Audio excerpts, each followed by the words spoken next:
listening to a podcast by and for fans of the San Francisco Giants with hosts Willie Dills, Chad King, and Ben Lee. Let's go Giants! SF Giants! Let's go Giants! SF Giants! Dedicated to the greatest team in Major League Baseball history, the San Francisco Giants. This is Torture Cast.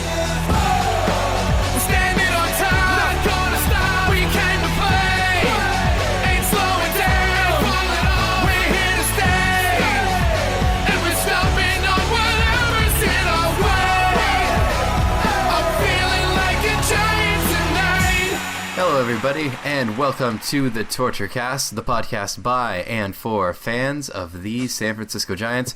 My name is Ben Lee, and I am here after a lovely evening of watching the Giants play again. It's about time we saw them on the screen and didn't just have to listen to the wonderful voices of John Miller and Kruk and Kipe, and yeah, we're so spoiled around here, I tell you. All right, and with me tonight is, of course, Chad King, just as unstoppable as always. Catch the damn ball.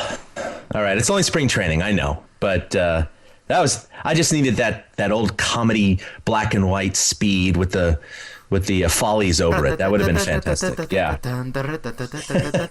the cheesy player piano music in the background. Yeah. It'd be great if they had the big mustaches and the billy sticks and the big tall beanie hats or whatever. That'd be great. Oh, that would have been perfect. But that's okay. Anyway, we'll get to that later. Glad to be here. Yeah, and I mean, we've definitely had a lot going on, and not just in Giants land. We've got a couple of news points today that actually have nothing to do with the Giants, which I'd say is a first for us, but I'd probably be lying. The one big one that may affect us directly, though, you definitely already kind of stated your point on it on the website, so if anybody hasn't had a chance to look, I'd post a link, but it's right there. Just look below the top story on the site. No being lazy now. But let's go ahead and talk wildcards, because let's just jump right in there and let's discuss changes, because we don't like change. Change is scary. I'm scared of it. Oh gosh, get it away! I just want. No, this seems to be a contentious issue for a lot of fans. Maybe a lot like the DH.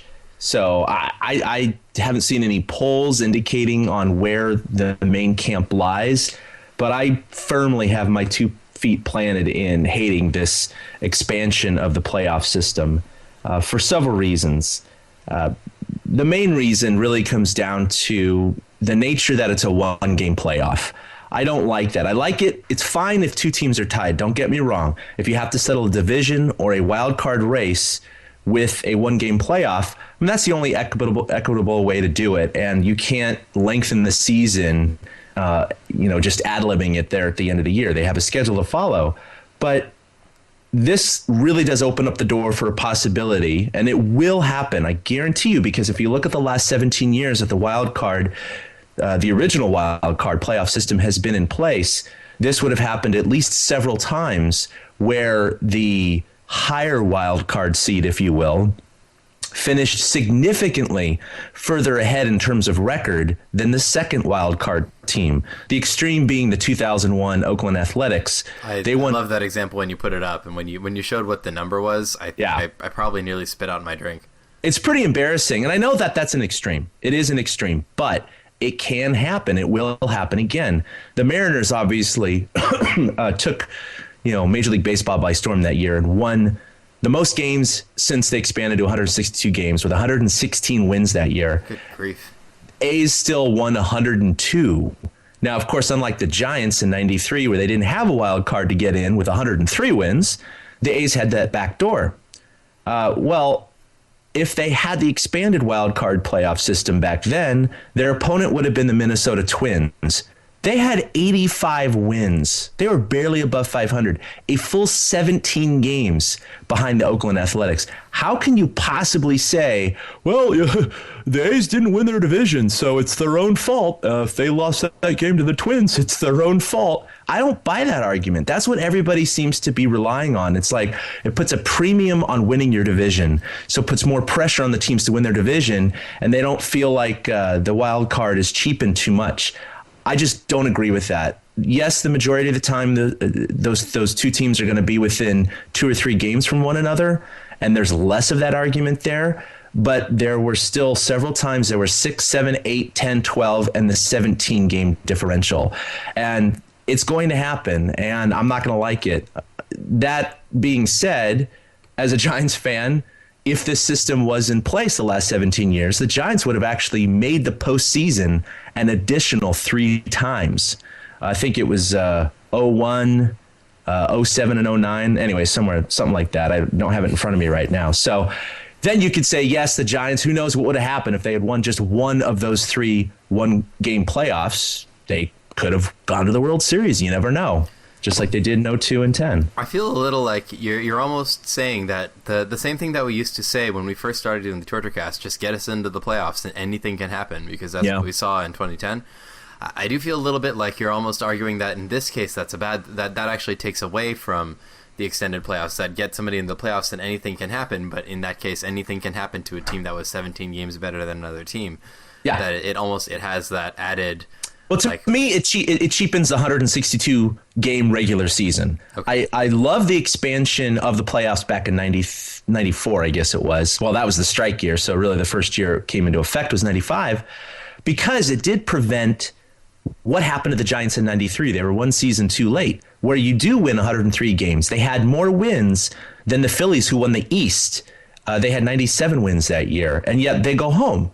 That seemed pretty unfair, and that's why Major League Baseball did this, is to capture that competitive team that really deserves to be in the playoffs, and of course expand the playoffs and make more money, blah, blah, blah.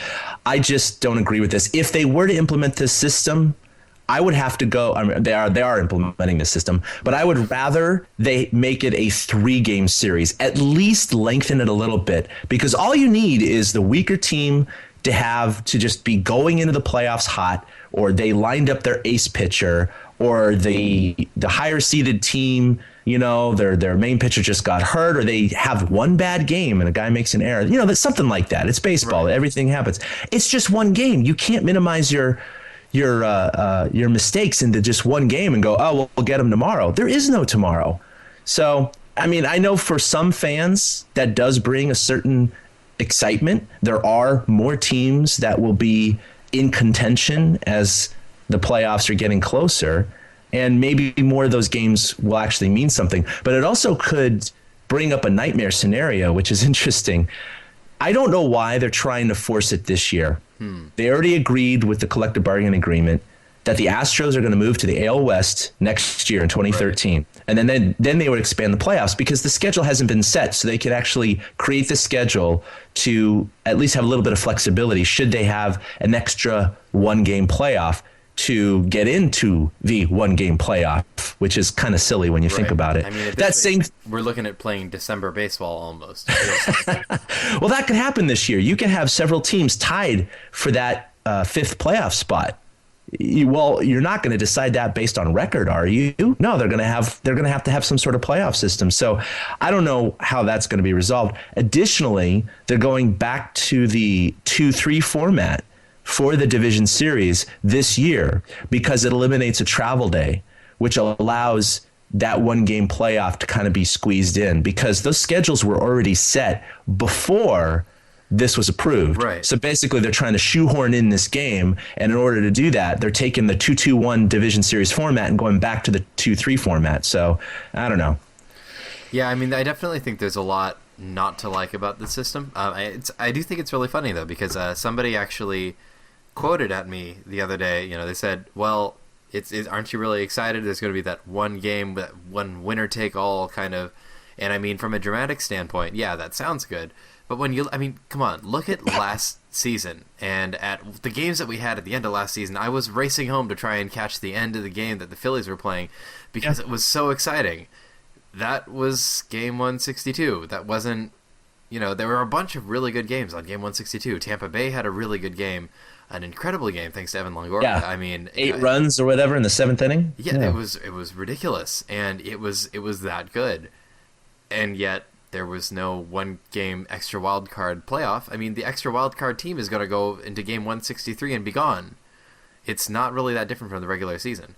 So, I mean, I don't really buy the idea of, don't you want that competitive one-game playoff? It's kind of forced. It's something that we already have that works in the 162-game series. And then I realized at some point that the person I was talking to was a Red Sox fan, and I was like, oh, you're just bitter. Okay, got it. I think from a statistical standpoint, it'll be funny because I know that game 163 is right now just count towards regular season stats. They're not considered playoffs at all. So somebody could essentially have like, well, he's got a sterling postseason record, 3 for 3 in the postseason ever. Well, that's the thing, is that it's going to be wild card versus wild card. I'm assuming, and I haven't clarified this, that these are going to be postseason statistics. And that goes a step further. If you're a fan of the team that gets the 5th wild card, do you like buy a hat that says 5th wild card champion? And then you lose. Sure that they do that, and then you lose, and you just you just hang on to it, crying softly to yourself, like, why did I spend $25 on this hat? We made the postseason, one game. Anyway, sorry. I mean, do people I realize that it's been a while since we've been to the playoffs and not as a division champion, but how much wild card swag have we seen? I guess I'm sure it's out there. Oh yeah, no, they have wild card swag every year for those teams. That's why I'm wondering, now that there's 2 wild cards, you're only guaranteed 1 game. Are you really gonna have a wild card pennant or hat or shirt? I mean, it seems ridiculous to me. And then look how many teams potentially are going to celebrate. You're adding another level of celebration. So, we clinched the 4th or 5th wild card. Yeah. Now we go to the next game. We win that one game. Oh, we go to the division series. Then you win that one. Yay. Let's pop more champagne. I mean, these guys got to get tired lifting up these bottles and shaking it all over everybody. This is crazy. There's almost the question of like, how much more does the front office want to have to put into the champagne payroll? How much plastic wrap do they have to put over the lockers? How much embezzlement do you think you're going to see out of people just going, well, we don't know how much it's going to cost extra, so we're going to project. And when really it's like, we're buying like $3 bottles of champagne, but I'm just going to pocket $50 because we're a wild card team. Well, I had a few more points, but I know it's getting long in the tooth. But yeah, read it on TortureCast. Who knows? Maybe the Red Sox of 2004, who were a wild card team, maybe they would never have gotten the curse off their back if this system was in place then, because they might have lost the first game. It's interesting to look at history and see what might have changed. Yeah, but I mean, and I'm never one to use that as a justification for or against something, just because I firmly believe that what has happened has happened. But it is funny to look at that kind of thing and pull the what if card. Speaking of Boston and speaking of champagne in the clubhouse, by the way, you pulled up an interesting news item here. You noted that Boston has banned alcohol in the clubhouse. Obviously, this is a huge reaction to the news that came out last year about what happened under the watch of Terry Francona, and how he essentially, as they said, lost the clubhouse, how Boston stopped respecting their manager in a lot of ways. Pitchers had beer in the clubhouse and were sort of hanging out and shooting the you-know-what.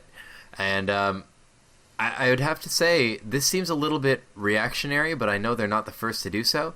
So do you think it's a case of Boston catching up with the rest of the league under duress, or do you feel like the alcohol bans that we're seeing in clubhouses now are a reaction to the news in Boston? Because I don't necessarily feel like alcohol in the clubhouse in and of itself signifies an issue, but I feel like it became symptomatic of a bigger issue that players were having with Francona during the season last year. Yeah, I do think it's clearly a knee-jerk reaction to Bobby Valentine, of course. He says and he claims, and I guess I have to take his word for it, that most of the clubs he's ever been involved with, he himself has banned alcohol use in the clubhouse. So if that is the case, then you could, maybe that's true. Maybe it's actually him banning alcohol and the Red Sox are hiding behind that as a convenient excuse. Because it probably, let's be honest, it would have happened anyway. No matter who became the manager, they were going to ban alcohol because this was such a... It was going to be a demand. Like the fans would probably get somebody's head if they didn't. Which is interesting. But, these are grown adults. They can make their own decisions. They're going to get beer anyway. I don't know. It just seems silly to me. I know that 19 out of the 30 teams already ban alcohol in the clubhouse because, you don't go to work and they don't provide beer for you in the middle of the day. I mean, except most jobs don't. Most jobs don't. And on occasion they do, even your normal 9-to-5 job, unless you're tested or something for it, or you're, driving a school bus maybe. That would kind of probably be bad. That'll get but Yeah, like the Cardinals ban it, the Angels ban it. There's a whole list there. So Well, I think people are making a little bit bigger deal than it really is. But it is, it's Boston. There's lager, it's beer, it's drunk Irish guys. I don't know. It's kind of funny. I mean, I'd have to say that one of the things I noticed about this is just these things are kind of self-policing already. This is why baseball players have a kangaroo court and why Boston had a team captain. Jason Varitek wasn't just around to stand tall and look pretty. I don't know that he necessarily did that anyway. But, it's this idea that if you've got somebody who's seriously if he's seriously getting drunk back there, then someone needs to take action. I think that's a reason to suspend somebody, put them on the DQ list, drop him into the minors, depending on what kind of stature he has, how quickly the issue can be cleaned up. But I don't know that it's necessarily something that I feel like it's symptomatic of a larger issue, and it's one that you fix through discipline. And I don't feel like the ban's going to do it. The ban, I think, if it is something that Valentine does anyway, and obviously Bobby V is his own man as a manager, and I can't say anything about that. But if it's a ban, it feels a little bit like it's being played as lip service, and that's wise. It makes for a good PR move with the fans, but at the same time, it's kind of like, well, it does seem a little bit like too little, too late. I gotta say though, Bobby Valentine set himself up really well in this situation to succeed in Boston, primarily because no matter what happens, he's going to come out of it looking pretty good. If they do really well, they get back to the playoffs this year, then it's congratulations, Bobby Valentine. Everything that we said about you've been paying attention to Japan and you've been analyzing for ESPN, you have no idea what managing is like anymore. Out the window. Good job for him. And if he does poorly, those Red Sox players, man, they need discipline. Those players they're horrible, I tell you. But that Bobby Valentine, he's such a champ. I mean, if the Red Sox get that fifth wild card with 84 wins, what a bang-up job he did, I mean, really. Jeez. Boy. Nobody's taking the fifth wild card spot with 84 wins with the AL East exists. I mean, yeah, you're probably right about that. I'd have to say that you've got enough teams around. The AL still, I think, has some clear favorites. I think it's safe to say that the Yankees and Tampa Bay look really good this year. Tampa Bay, I think, is looking very good this year, some of the moves they've made. I think it's safe to say that Detroit is looking extremely good this year between Fielder and Cabrera. It's kind of disgusting, and I'm a Tigers fan. And I almost feel like I'm rooting for the evil empire now, but I just can't hate them. It seems like we've got some clear favorites, but I think that I don't know that this year, based on what's happened, I don't know if I consider Boston to be in that same category right now. And maybe it's just because of the collapse last year that I'm looking at it that way, but I don't know that I see them as being major contenders for the AL East right now, or for the wild card. Yeah, I think they'll definitely be in there. I do think it's a little bit of a hangover from last year. They cleaned house a little bit, and hey, they're going to be sharp. They're not going to be hungover. So, no, I'm just kidding. That had nothing to do with it. I'm going to need a pitch with sunglasses on today, you guys. Yeah. Everybody be really quiet when I'm warming up. You're just going to have the guys putting beer in Gatorade bottles now. That's all. No big deal. A Gatorade bottle is see-through, Chad. Those orange ones? Oh no! I see what you're saying. I'm thinking of the sports bottles, the squeeze bottles. Okay. Yeah. All right. So that's what Boston's doing. Let's get a little bit closer to home, though. Yeah, we haven't talked about the Giants. No, what are we doing? Well, I've got one thing that I want to talk about real quick, or rather, one real quick thing that I want to talk about, and that's Gregor Blanco. He's moving really fast out there. Dude's got some wheels. We've got a lot of speed on the team this year, and I think Gregor Blanco is one of the first signs that we're seeing of that. Blanco went first to third on a wild pitch the other day, first to third on a steal today, that's an errant throw that sailed too far right. I think Blanco has a huge chance of being the next Darren Ford, only with bringing his bat. I think that I don't think there's any way that he cracks a starting lineup. But I think that he definitely has a chance to show more of what he showed today. A lot of speed, some good base running, a lot of attention on the base paths. He doesn't get lazy out there, and he definitely definitely forces people into making mistakes and rushing things, and that's exactly what we saw from the bullet Darren Ford last year. Yeah. So I'm inclined to say that Blanco has a real good chance of being the next Darren Ford. Even, you know, and we've seen other guys who are real fast this camp. Pagan, blazing speed. Cabrera, pretty decent speed. Tyler Graham today, if you got to see the last couple innings, it was a cute little land on his patouche there at the end, but that dude is quick. Graham is fast. I mean, I thought Blanco was fast when he was motoring around the bases, and then I saw Graham run. And just, you heard Sergio Romo happened to be on with Kruk and Kuip at the time. And yeah. Graham is running for a ball in the outfield. And, I mean, he gets there and then, you know, catches a cleat and lands on his rear. But he gets there with enough time that I thought if he had managed a throw right after that, he still might have, like, it might have gotten in. And so he got to that ball so fast that he probably prevented a base or two from coming up from that thing bouncing all the way to the wall. Did you hear Romo's nickname for him? Oh gosh, Spider Monkey. Spider Monkey. Spider Monkey. He is fast. It's ridiculous. I almost want to call him more of a road runner. I mean, just you saw how quickly his legs were moving out there, and that's while he was tracking a ball. This wasn't just, you know, this wasn't straight base running, where he kind of puts his head down and goes because he's committing. It was, where's the ball? I have to track it and follow it. And I know that if I'm like looking up at a ball and it's flying in the air and I'm trying to go catch it, I'm going to sprawl my face out onto something. Like, there's no way that I can move that fast, make it to the ball, and not land on my nose. He has what you call closing speed, by far. That was impressive. So, yeah, maybe he'll be the late September call-up and fill in some pinch running roles because he has a lot of options, I'm assuming, at this point. Yeah, I don't think that Graham has seen any time in the big leagues yet that I'm aware of. No, I don't think so. No, he's still very young. That contributes a great deal to his game. I don't think we've seen him bat a whole lot, but I'm inclined to say Graham is going to be a big deal at some point, but not in the way that Brown or Sanchez or even Chris Dominguez are a big deal at the moment. I think Graham, depending on how he does this year in the minors, I think Graham is probably going to be a Darren Ford kind of big deal, where he comes up, makes an impact, acts as a spark plug in a lot of ways, but doesn't necessarily establish himself as an everyday guy.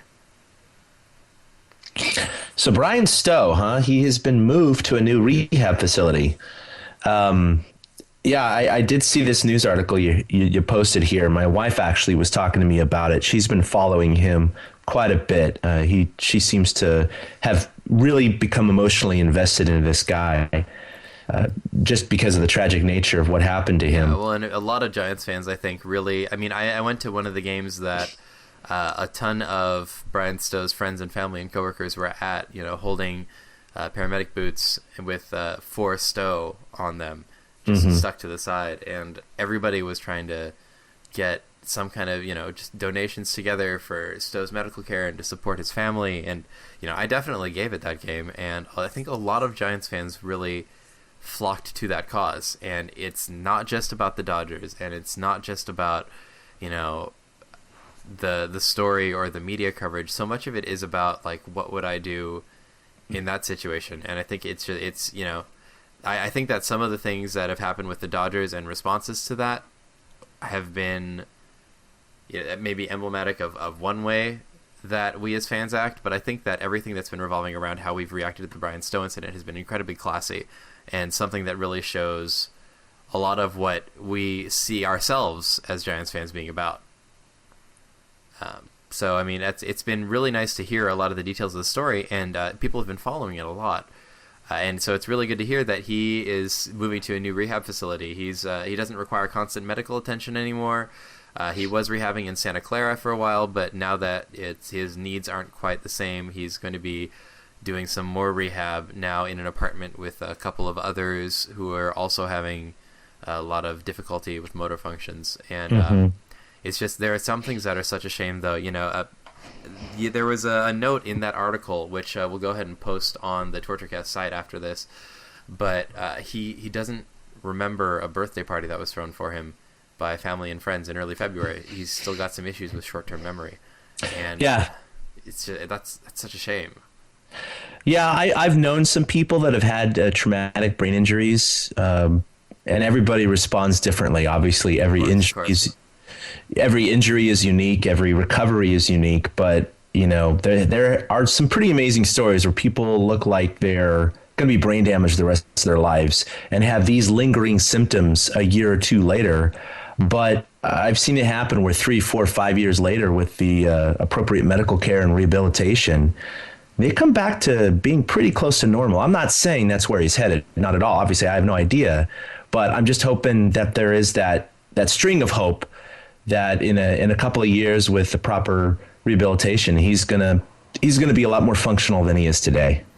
Yeah, So. I'm definitely hoping he makes his way back a lot. You've seen some people where you see them right at the beginning of their rehab stint, and there's that pause of thinking like, what? How is he ever gonna?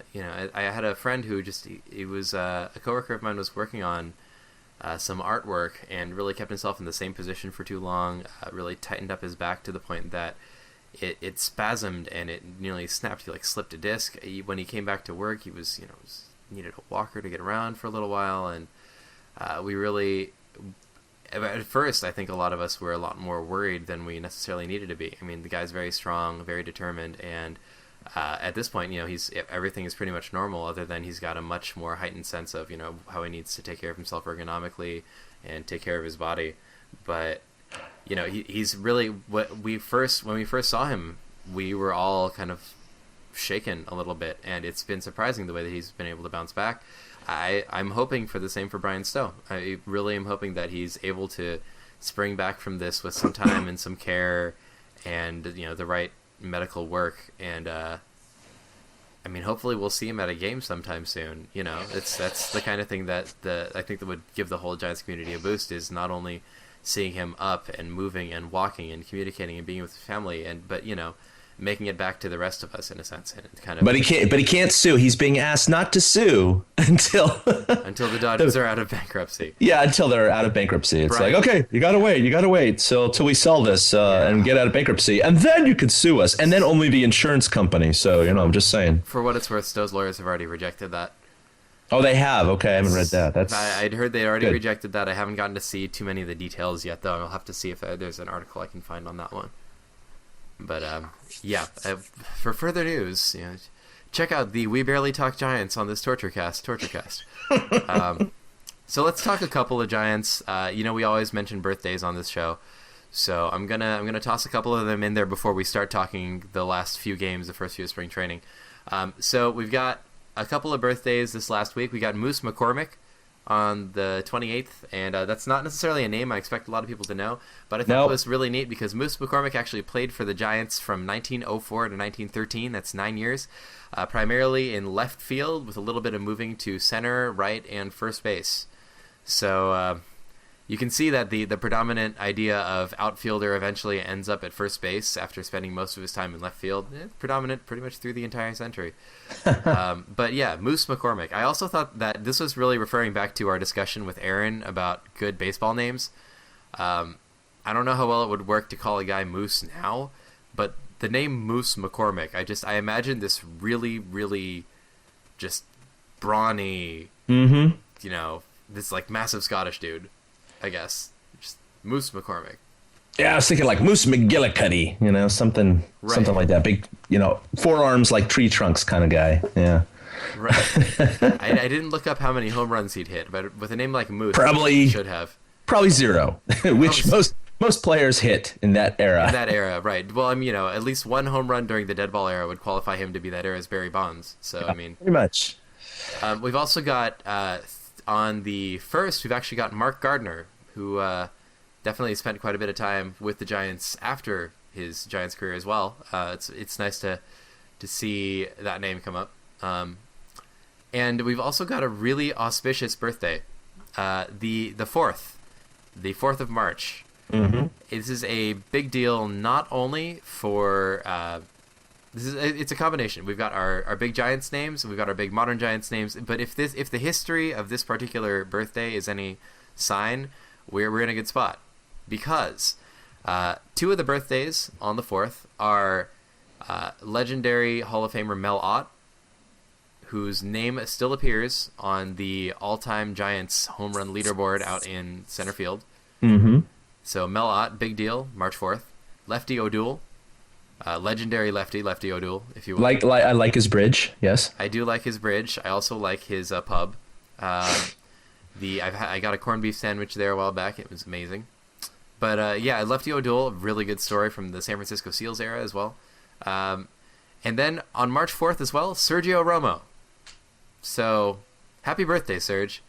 If we had done our podcast when we normally do on the 4th, that would have been a lot more exciting. But happy belated birthday, Serge. Sergio Romo is one of those guys that I think he's going to be one of those relievers that people in San Francisco remember for a long time. And you don't usually say that about relief pitchers that aren't closers. You know, you would have said it about like Goose or about Eck or about Rob Nen, but you wouldn't normally say something like that about like Brad Hennessy or Waldis Joaquin. You don't go, oh yeah, man, other than like saying the one like I remember back during the World Series in that one game when.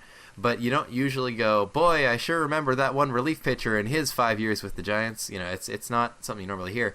And I think Romo has a really good bid to. He's such a fan favorite. He's really relatable. He's got so much energy. People who watched the game today got to see Romo come in for an interview for a little bit. And once he warmed up to talking on the camera, I was having way too much fun. I was actually really upset that they took him out of the before the inning was over because it was such a long inning. Because Serge just had so many good things to say about Tyler Graham, about the rest of the team, about other pitchers, Brian Wilson. And I think Romo is a guy who's going to have a lot of success in San Francisco on his personality alone. Mm-hmm. And it's only helped by the fact that he is an incredible pitcher who's only getting better as he gets older. Yeah, he was really warming up there at the end. In fact, I thought the same thing. They're like, well, thanks for your time. I'm like, no, I want more of Sergio Romo. But it's a spring training game. I don't need you to give me more play-by-play, especially not now. I don't care about number 89 on the field. I mean, it's okay. I was really interested in hearing about. I knew he had developed a change in the off season, but he was using it a little bit tonight, and he says he really likes that, and he's definitely putting it in his arsenal for this season. So I'm really anxious to see if that extra weapon or two is going to. I mean, after last year, I don't know how much better he could do. I mean, yeah, God, a 1.5 ERA, retiring 30-something batters in a row. I mean, well, and almost nobody has struck out the side so far in spring training. Romo is one of the only guys to do that on the Giants staff, and when you look at the way that he's using the changeup, you heard Kipe talking about it. The fact that he gets a lot of swing and misses on his slider to righties, but lefties don't get the same look because the pitch bores in on them, so they either can get out of the way in time or they can make contact and barrel it up. And so it's a really good slider, but it's devastating against righties. It's just extremely good against lefties. And that changeup, it drops straight down. It's not switching to left or right when he was using it. Like you saw it in there, it would just drop right off the table when it was getting close to the plate. And it's got a little bit of a bend on it. It doesn't have the same drop that like Timmy's changeup does, which is almost more of a two-seam fastball. But Serge's changeup, it's vertical. So it's not going to matter what side of the plate you're on. It's just going to drop. And so you have to have that awareness that I'm not going to be able to barrel things up because I won't know whether they're coming flat or in towards me. They also could drop straight down. And so I think that's going to help him a lot. Yeah, you heard him. He basically said he wants to be used in more situations. He wants to give Boch. He put it in very good politically correct terms. He was saying he wants Boch to think less about how to use him, i.e., I want him to have no excuse to not use me against lefties. Right. I mean, that's basically what he was saying because he wants to be in the game. Right. And and not just be a righty specialist. Right, and I think that he knows that he and Javi kind of got that. I mean, Javi shook the reputation a little bit towards the end of the season.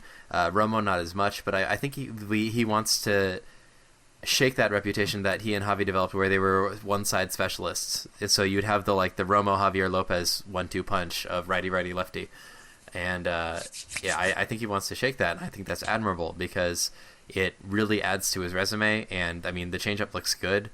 There's no reason for him not to add it in there with the rest of his pitches, and by doing so, he immediately becomes he develops a lot more of a look, and it gives him more of an opportunity to stay in the game.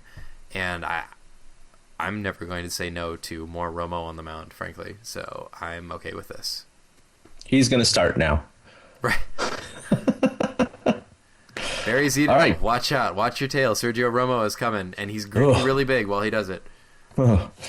All right, we had baseball this week. We didn't totally we? had baseball this week. I'm almost not used to it. I was standing at the bus stop listening to tonight's game, and I was just I was struck by the fact I'm standing at a bus stop listening to a baseball game. How long has it been since I've done that? Mm-hmm. It's a strange feeling, but a really nice one. We started off with a game on the 3rd versus Arizona at Scottsdale Stadium. That ended up being a loss 9-6, although it started out a lot closer. But that seems to be a theme for us a little bit this season so far, so that's a bit of an issue. Lincecum did start that game though. We got 2 innings out of him, 4 hits and an earned run, but we did get 2 strikeouts. He definitely warmed up towards the 2nd inning, really started looking a lot better.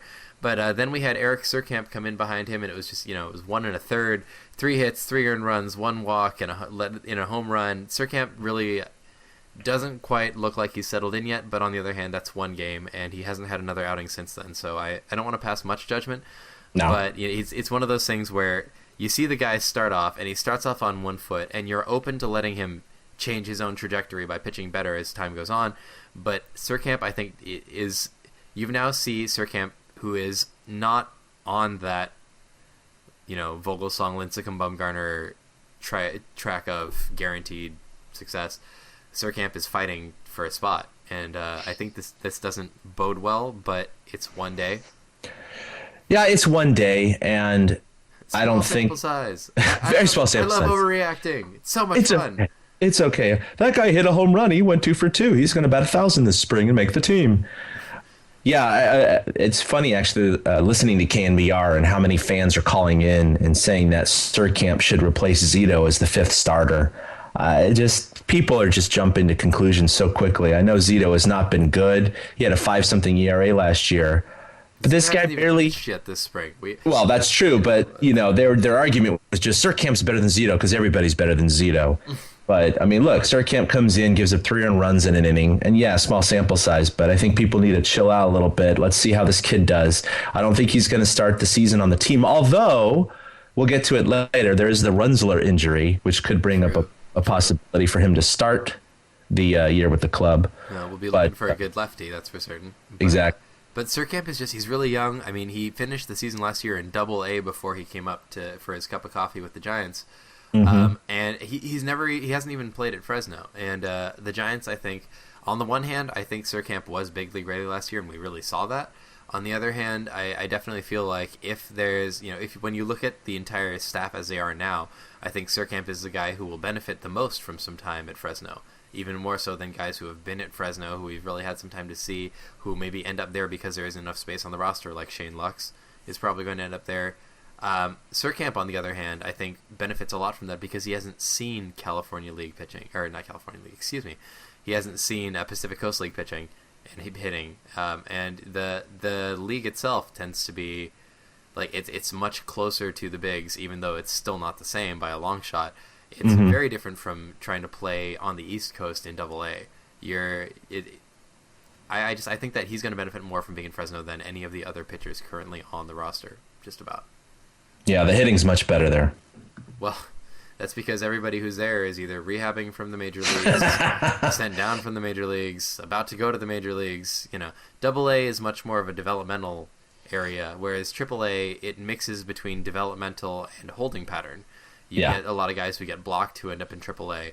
So I mean, you'll have guys who can't crack the big league club, like Nate Schierholtz was in AAA for a long time playing in Fresno, and it's that kind of thing. You're going to see guys who are good and who are definitely major league ready, who just can't break in yet. And I think that it'll be good for him to face some of those guys. Even though not all of the hitters are going to be at the level that he'll see in the big leagues, some of them are, and that's I think going to be good for him because he needs to be able to get more time in against better hitting, essentially.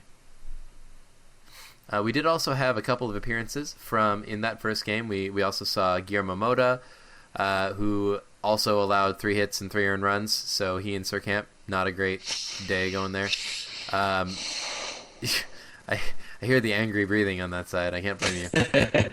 We've also got Steve Edlison had a little appearance, 1 inning pitched. No strikeouts, but no nothing else either, and that's certainly a good sign. I definitely liked Edlison when he came up last year. I'm hoping he gets a little time. I don't think he makes a big club this year, but on the other hand, maybe. There's a lot of guys who are maybes for making the big club on this roster. We also had an interesting showing from Josh Colmenter. 2 innings pitched, 3 hits, 3 earned runs.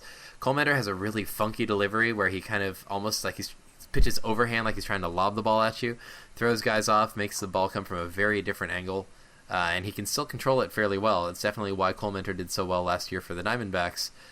But Colmenter has never struck me as a guy who won't potentially revert to form at any given moment. So I'm curious to see as we continue to face Colmenter during the offseason, spring training season. Excuse me. Keep those Coronas going there, buddy. Thanks. Family podcast. Not really.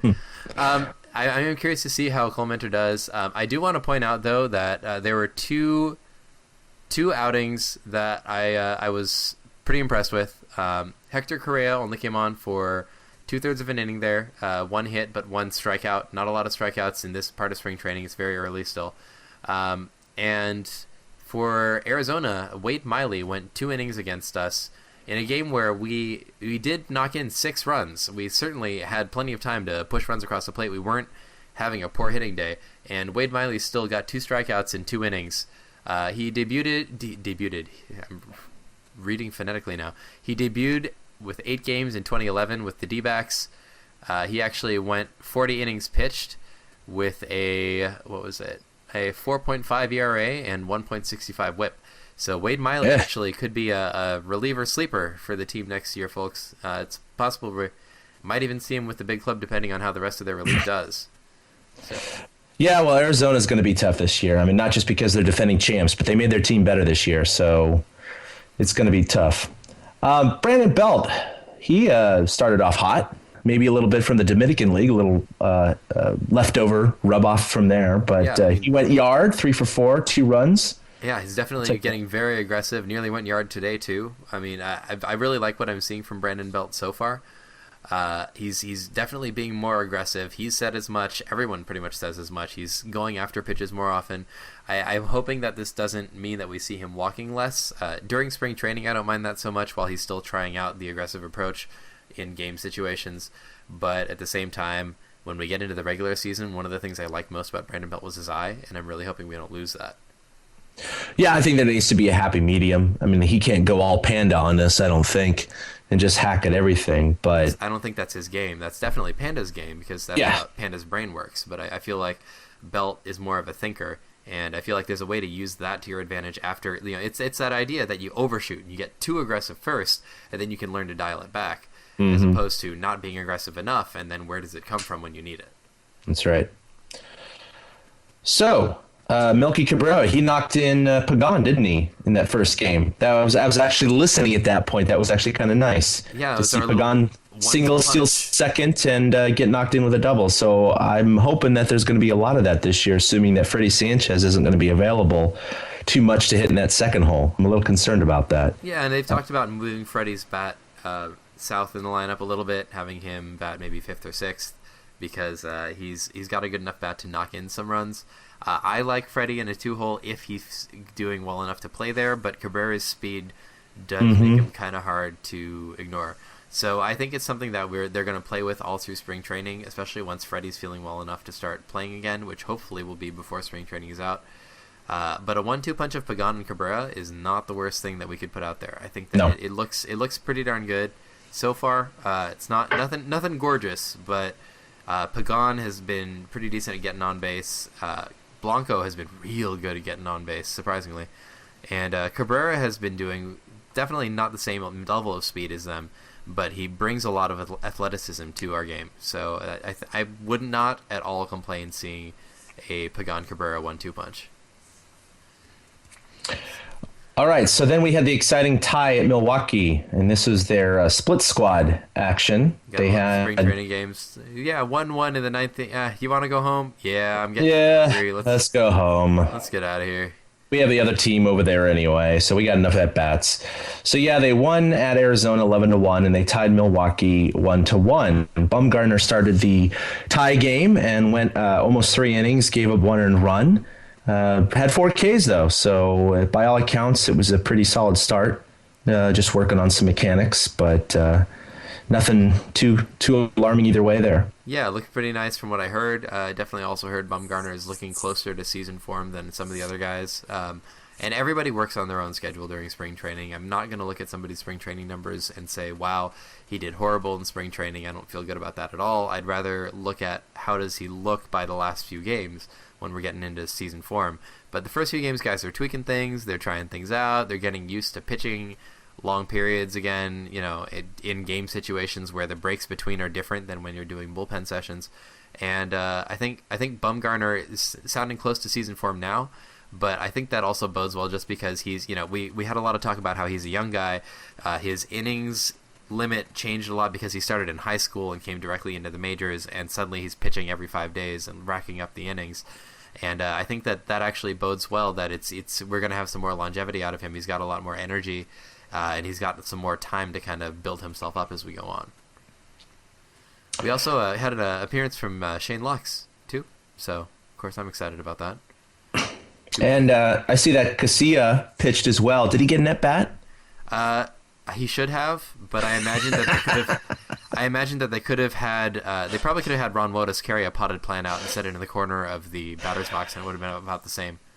Sorry, I had a big discussion over Facebook today with some friends about the designated hitter, and just some of these guys were just hating on National League ball, saying that the designated hitter is where it's at.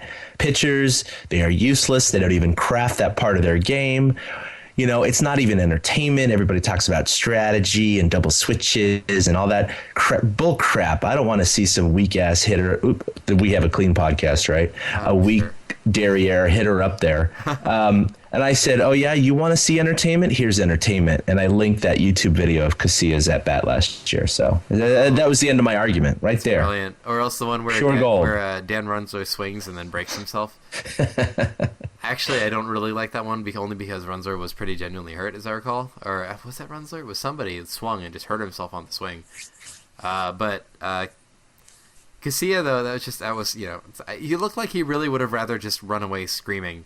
Like, as if, the horde of bees that actually attacked the Arizona game, I always felt like Santiago Casilla, acted like there was a horde of bees around home plate, and if he actually got anywhere near it, there was going to be a problem. And then he walked. And it was amazing. It was a thing of beauty. Anyway, we'll have to relink that one again just for fun. So we had Lopez pitch an inning, and then the guy I'm kind of excited about is Hembry. He's really developing, and in fact, this spring they've already had a story about how he hit 99 on the gun, and the guys came over and said, "You just hit 99," and he's like, "Cool." He's not even used to throwing that hard, but I think. Well, and he looked like he wasn't even airing it out all the way. It sounds like, he hadn't even gone 100%, and he's like, what, 99? Oh, that's pretty awesome. Yeah, that's pretty awesome. So it sounds like his body's really kind of maturing and catching up to what his mechanics allow him to do.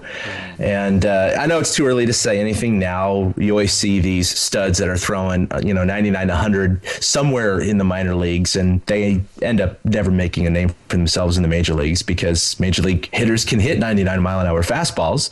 It's what else can you do? So, but, with Hembry's definitely looking good. I mean, 2 strikeouts in 1 inning. Versus Milwaukee, who are not a bad team. I mean, even if it was some of their later in the game against some of their other string guys. I mean, that's Hembry's looking pretty good at this point in the spring, and I think that some time with Rags and the other coaches, I think, is going to do him really good. So I'm really curious to see how long Hembry stays with the club, how long it is until they cut him. Especially that's why one of the reasons I love watching these early games before they start cutting guys is you see everybody. But Hembry's one of those guys, though. Hembry, I don't get the feeling that he's going to get cut early. I think Hembry's going to stick around for a while, much like I think the same of a couple of the other guys like Tommy Joseph or Andrew Susak. I think are going to stick around with the club for a while. So what else stuck out to you for the game at Milwaukee and then the win at Arizona? I mean, the game at Milwaukee kind of hurt. Neither team did particularly well. Milwaukee only had 4 hits the entire game, and 2 of those came from Jonathan LaCroix, the catcher. LaCroix is not exactly known for his wild batting prowess, so, I mean, I can't really say that I'm super impressed with them.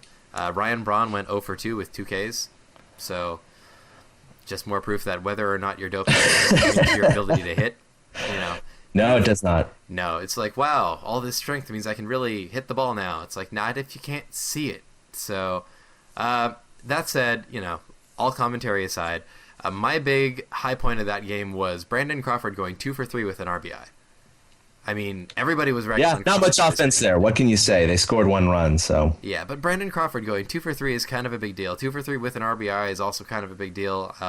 Crawford really has been looking more comfortable at the plate. He started finally to look a little bit more comfortable at the end of last year. It's much improved now. So. All right, so the win at Arizona, we actually had offense. We had 11 runs worth of offense. That's right. Pill was 3 for 5 with 2 ribbies. Terrio's 2 for 3 with a couple of runs. Fontenot, the other side of the infield, was 3 for 4. Hector Sanchez was a perfect 3 for 3 with ribbies. Yeah, really. Nice seeing Terrio and Fontenot play on either side of the infield. Curious to see if we'll see that during the regular season, but it's going to be for August infield. I'm telling you. Obviously, the two of them look pretty good so far, playing next to each other, and I'm sure that the coaching staff paid a little attention to that. I'm actually going to jump over to something here that I mentioned because we're getting a little short on time. I did actually put together a little catcher watch for us that I probably will not post up at this point in the season, but I may do that a little bit later, just comparing some of the different options we have at catcher and first base. But as far as the catcher watch goes, so far we've got Chris Stewart has had a couple of 0 for 2 games with a ground into a double play on the third. He did have a 1 for 2 with a double yesterday. Hector Sanchez, on the other hand, 1 for 2 on the third, 3 for 3 on the fourth. Sanchez is definitely looking very good as a hitter. Defensively, probably not as strong as Stewart, or really more of a hitting catcher than a catching hitter, or more of a catching hitter rather than a hitting catcher. But I'm curious to see how that changes as he has a little more time in AAA. Jackson Williams, 0 for 2. I'm hoping Williams turns it around. He's such a great defender as a catcher from everything that I've ever heard. Andrew Susak has not had an at-bat yet. He's 0 for 0, but he did throw out Eric Ferris during the game on the 4th, so nice to see him have with some snap in the arm. Tommy Joseph so far has had 3 games, I guess, 0 for 3, 0 for 1, and today 0 for 1. So Joseph's got a big 0 for so far. He also hasn't had a lot of chances to start. Those may not come during this camp. I think that with some more time, though, once he has some more time to get comfortable, which obviously he has not gotten yet, I'm feeling pretty good about him. And of course, Whiteside so far has only gotten into 1 game, and he went 1 for 3 with the strikeout. So offensively, Sanchez is ahead of just about everybody else. Defensively, though, I think that it's going to be a muddle. We're really going to need a few more days to figure it out. Yeah, absolutely. And then at first base, we have, of course, the Huff Belt Pill trio. I think we all know that Pill might be on the bench at some point this season if he doesn't make camp out of spring training. Agreed. As the right-handed specialist off the bench or the occasional off day. And I think it's clear that the Pill's not being viewed the same way Belt is as a prospect. Pill's definitely a backup guy, and that's fine. Pill is still an excellent hitter, and I feel like you don't waste that if you have it. But at the same time, he's not. I don't see him as a starting level talent. No, not at all. But Belt obviously has started out pretty hot. 3 for 4 the first game, 1 for 4 the second game. And what did he do? 0 for 3 tonight. But, he's his eyes looking good. His aggressiveness is looking good. Hit a real loud out today that got caught by Logan Schaefer in the outfield. So good for Schaefer. That was a pretty impressive catch there. But, 0 for 3 today. He still is looking very comfortable at the plate, though, this time so far this season, and that's been really encouraging. Yeah, and then Huff is looking pretty decent, too. He whacked one out of the yard today. Yeah, I believe it was in the 4th inning or so to give the Giants a 1-0 lead, so that was a nice shot. But he was 0 for 2. He had a home run today, 2 for 3 yesterday, so he's looking okay so far, but hopefully the Pilates is bringing them back to where he was in 2010. Well, in fairness, Huff did have a good spring in 2011 as well, but yeah, that's true. That said, I think at the moment, if it carries on like this, I think Huff gets the nod because of his, the experience, the contract, and everything else. Mm-hmm. I think that Belt's going to need a better showing to really make the club right now. But I think it's going to depend also on the outfield. We've seen Belt made a nice sliding catch in the sort of on a tweener between left and center today. So I think that there's a chance that Belt potentially makes the club if the outfield or first base leaves a hole open for him to take it, because they're going to want his bat in the lineup if they can get it there and give him a chance like they did last year. I just really hope they don't jerk him around again. All right, so let's talk injuries, I guess. Dan Rensler, we mentioned earlier, he pulled his lat throwing a bullpen session, and at first they kind of said, he's going to be day-to-day, he's going to go see a doctor about it, and now the report is he's going to be out at least a month. So I'm really, really sad I didn't get his autograph at FanFest because I really, really wanted it. But unfortunately, maybe that's where his injury developed, by the way. Signing too many, for those poor kids with panda hats going, who's this guy? Sorry, I kid. I'm so mean. I mean, I like Danny Rensler. He had a real nice showing when he first came up. I think everybody was very impressed by his stuff and his ability. He had a lot of really good control, and that kind of tapered off a bit as he continued on with a couple more seasons. So Rensler is definitely good enough to be in this bullpen. He definitely has a great left arm. And I'm really hoping that when he gets it back together, that we give him some time in rehab and then can bring him up. But that's really gonna depend on him. We've also got Posey still testing the ankle. He really hasn't done a lot of base running yet. He said he was going to start doing some slides either today or tomorrow, I believe, and just testing out some more base running type abilities. I think they're really worried because you remember a year or two ago, Emmanuel Burris had to have surgery on his foot. There was a plate put in there, and then he actually re-injured it running the bases real hard. And I think they're trying to be real careful of having that happen to Posey as they still test that leg and get it strengthened up again. Yeah, you get, going around those bases, you got to plant that foot, and a lot of centrifugal force. What am I saying? I'm not centripetal force is being applied to the ankle, and they don't want that thing to blow out. And running is not his number one priority at this point. They want him to be catching and hitting. So, running is secondary at this point. So although there is a possibility of him DHing at some point soon, and unless they pull a spring training, we don't have to follow the rules maneuver and have someone for him. I don't think that. I think that we don't see him as DH unless they feel comfortable with him running the bases, especially with this new athletic emphasis that we're seeing from the Giants. Yes. Some quick hits on a couple of the others. Wilson threw 20 pitches to some live batters. Burris actually said he saw a slider, and those are a lot harder on the arm, so Wilson seems to be in a pretty good shape.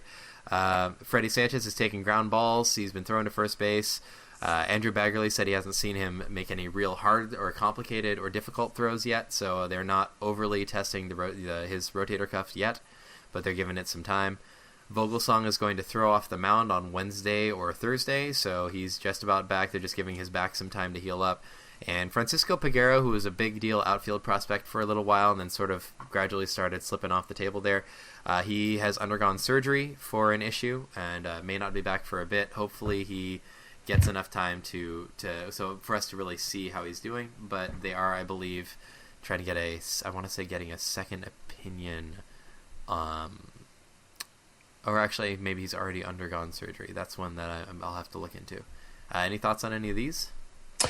No, I just, Vogie, I just hope that he's going to have a repeat from last year. We've seen it happen too many times in this league where you see a resurgence, maybe not to the extent of Vogelsong. He really was kind of a once in a decade kind of resurgence, but you do see these minor resurgences by other players just to fall flat on their face again. And I'm just hoping that an injury like this isn't going to keep coming up and, hindering his progress or his repeat. In fact, I was listening to a couple of fantasy sports shows, and a lot of analyses have him at about a 4.0 to a 3.8 ERA this year. Everybody seems to be thinking that he is going to have kind of a more of a reality check back to the curve of the norm, and that his ERA is going to bump up by a full run. I'm hoping that's not true. I'm hoping he keeps it in the low threes this year, but I admit it's going to be hard to keep a 2.74 ERA that he had last year. Yeah, I don't know whether he or not he gets close to that again this year, but I have to say, I'm still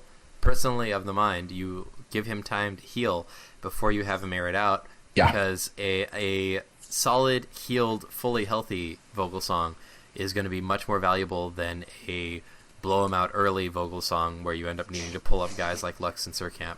Yep. I definitely feel like if we make sure that he's healthy, we put ourselves in a much better position for him to have a good success and for us to have success. All right, so besides us heaping praise on Vogelsong, let's also heap praise on some other guys. Have you got a favorite guy this week? Yeah, Sergio Romo really came down to the interview tonight. Absolutely. He was just cracking me up. I just like the fact that he kind of relates to the fans. He's very loose. He doesn't just give you the company line or the PC term. He's making faces at the camera. He's laughing at Kruk and Kipe. He just seems like he really loves this game. He's truly a kid that is playing this game for the love of it. He's trying to develop pitches so Boch has an excuse or reason to keep him, in games longer, and that he could face lefties and contribute more to the team. He's competitive. He's funny. He's just not your prototypical Major League Baseball player or elite athlete in terms of personality. So he's my new favorite guy. Yeah, I definitely like Romo. I've always liked his personality. He just looks like he's the happiest kid in the candy shop every time he goes onto the mound, and he gets so fired up out there. You gotta like him, and I think San Francisco fans have really taken to that. I know I have, and that interview really did it for me as well. Because we saw a couple other interviews. Affeldt was a lot of fun. Boch and Kane were up there, but Romo's was just really memorable because, especially as soon as they mentioned Tyler Graham, and it's like he just lit up and just started talking about, hey, Spider Monkey, and I that was fun for me. For me personally, though, I got to go with Gregor Blanco is my new favorite guy. This guy has not really come out of nowhere per se, but I mean, dude's got wheels. He's fast enough. He could have come out of nowhere. We just wouldn't have seen him coming. But he's got that thing that Darren Ford had, but he's really showing off with the bat too, and not just against the later game, like the later inning pitchers, some of whom tend to be more of the younger prospects, but some of these starting guys. He's having really good games against some of these guys that are being brought up and starting. Especially today, he started the game and he had a pretty good game too. So I mean, I'm pretty impressed with Blanco so far. I think that there is at least an outside shot for him to take the fifth outfielder spot. I think that if he keeps running like this, if he fields well, and if he keeps hitting at least, I'd say even mostly like this, I'd say it's really likely we see him take that fifth spot that was given to Darren Ford last year. All right, we should hate this guy. I know I already talked about it before, and I know he gets a bad rap. I think he's actually done quite a bit of good for baseball, but right now, I don't like Bud Selig for the expansion of the playoffs. He's so predictable. I know. I start the show with it and I end the show with it. But hey, it's what I feel right now. But I'll get over it, especially, of course, if the Giants back into the playoffs with the fifth wild card. But yeah, I'm not a fan of this. I think it's being forced in. I think they need to think about this a little bit more. Maybe implement a 3-game system. At least wait till next year when things are a little bit more balanced. But I'll get over it. I don't know. I feel like I have so many other good reasons to dislike Bud Selig, but I'm not going to go into this right now. Yeah. I actually, for as far as hating this guy, I'm going to go with a group. I actually am going to say that I'm going to hate on the Dodgers, but this time I'm going to hate on their lawyers. I mean, on the one hand, I guess you could say that the incident that happened at Dodger Stadium did happen outside. It happened in the parking lot. There are some questions about who the blame should be directed at, but I do feel like the Dodger lawyers are working for a team that just signed Matt Kemp to a large contract, and that, according to rumors, may have been heavy in the running for Prince Fielder. I can't really get behind this idea of, can you just hold up a second until we're out of bankruptcy while we're committing this much money into the future on these players? And I mean, they're not even clear enough on getting out of their situation yet that I feel like they have the luxury of doing that. They do it. I mean, on the one hand, they have no choice. You got to keep Matt Kemp. You can't not keep Matt Kemp. But it seems really awkward from an outsider's perspective to say, well, you're going to drop $160 million in 8 years on somebody when you're also trying to tell someone else, please stop suing us until we have enough money for you to sue our insurance company. Yeah, I know your life was irrevocably changed because of events that happened, probably due to the lack of Dodger security. And I know that you have mounting medical bills in the millions of dollars, and you need all this assistance. But you know what? We need to pay our high price athletes right now. So why don't you go ahead and wait Hey, your until life is we're done? irrevocably changed. It's still going to be that changed way, a couple of weeks from now when we're in a better spot. I mean, it makes me a little, Yeah, when I read that, it kind of made me sick too. But little bit. I mean, and some of it is being a Giants fan and seeing how it's been painted. So I don't know what exactly is going on with all that. I certainly don't know anything about bankruptcy court other than the fact that I don't have any money. But that really isn't the same thing. there's different chapters of it. That's all I know. It's true. And so, I mean, on the one hand, I'm sure I'm willing to kind of, give him the benefit of the doubt, but not in this situation, just because it's, we as fans have so much emotionally invested in it that I can't just be like, yeah, sure, at least you're trying to compromise. I'm like, no, you jerks. Stop it. Here, take a loaner. All right, so why are we going to win it all? All right, so we're recording this podcast kind of late, so I have the feeling both of us are going to go out on a limb today, but I'm going to start with this. I was watching a dance concert the other day. No, really, I'm honestly starting with that. I was watching a dance concert the other day at San Francisco State University. The program there has been very strong, and one of the things that's very strong about them is that they actually require all of their dance majors to take a Pilates class, which got me, of course, thinking about our good gentleman, Aubrey Huff, because Pilates is something that he's expressed as being part of his off-season workouts that he's bringing back. And, I've seen what Pilates has done for a lot of dancers. The dancers that have really strengthened their core appear to be able to do a lot of things that human bodies simply can't do.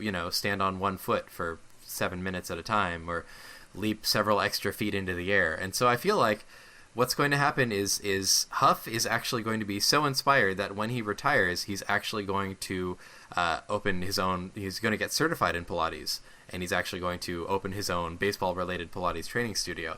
And obviously, when he does this, he's going to, Huff is a really likable guy. He's been in a couple of different organizations. If you're looking for social networking, all you need to do is look over at Pat Burrell, who will find you all the people you need anywhere.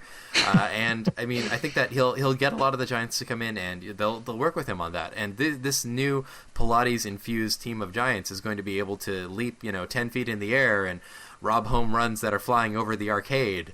And, they're going to be able to, stare at the ball until it flies over the fence. I mean, this is a team that's going to become, quite simply, superhuman at its core. Yeah, I just made that pun. I'm really sorry about it. But I have to say that even though it may not be strong this year, core, it may not be this year, because I think Huff still has a couple of years left in him. But at some point soon, I think this is why we are going to win it all. All right, that is odd and peculiar, and I probably know more than mine. Back in 1993, I remember I was a cashier at the UC Santa Cruz dining hall, sitting there taking students' cars, swiping them through.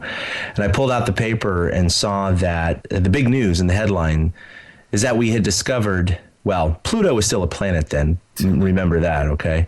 It's no longer a planet. But at the time, we discovered the first planet outside of our solar system. And everybody was just absolutely amazed by this. Oh my gosh, we've known about these planets for so long, and blah, blah, blah, blah.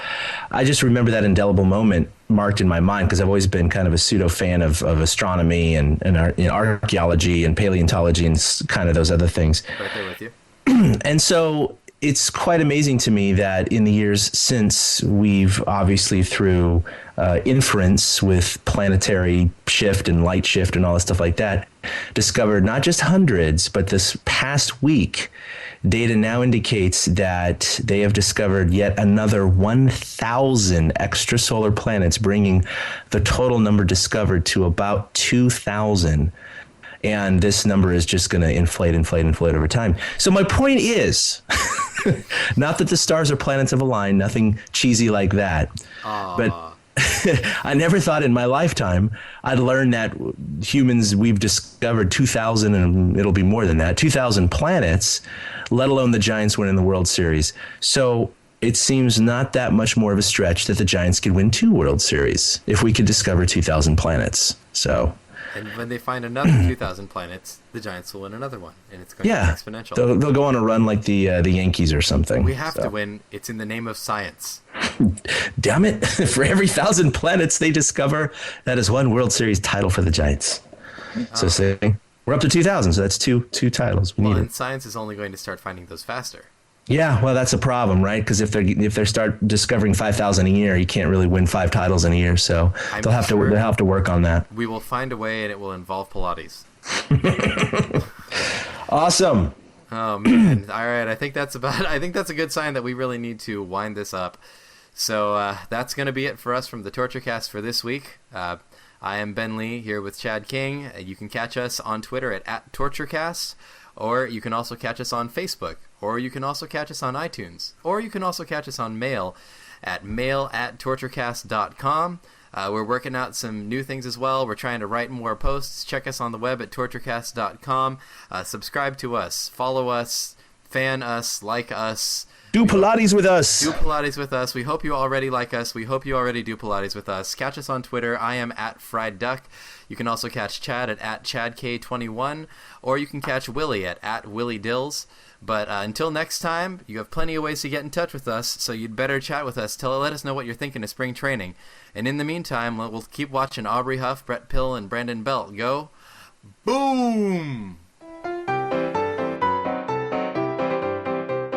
A big thank you to everybody for listening to the TortureCast, the podcast by and for fans of the San Francisco Giants. Follow us on Twitter at TortureCast. You can also like us on Facebook or check out our blog at torturecast.com. I also want to say thank you to Ashcon and Bailey for letting us use their song Feeling Like a Giant for our intro. For Ben Lee and Chad King, my name is Willie Dills saying, we'll see you next time.